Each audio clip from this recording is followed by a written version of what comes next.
my God, Meme, I miss you. I can wait to see you soon again. Gusto ko tayo kami ng malala dahil sa movie mo. 3, 2, 1. Thank you. Like as in, tapos right after ko mapanood yun, sobrang ko na-appreciate.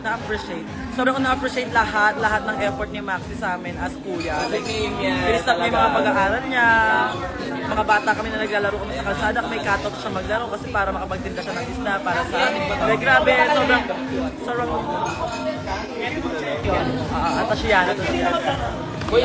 sobrang thank you, Meme, sa paggawa ng ganung movie. And hindi na siya basta kasi nakakatawa, as in dahil super give ko kay Meme. Wala lang.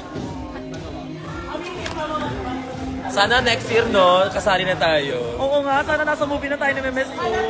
Sama ako Ay, kasi ang galing, kasi Ako ano yung ba, babaeng ipis. si Boy, si isang boy, di ba dalawa ni Boy? Si Bimboy, tsaka si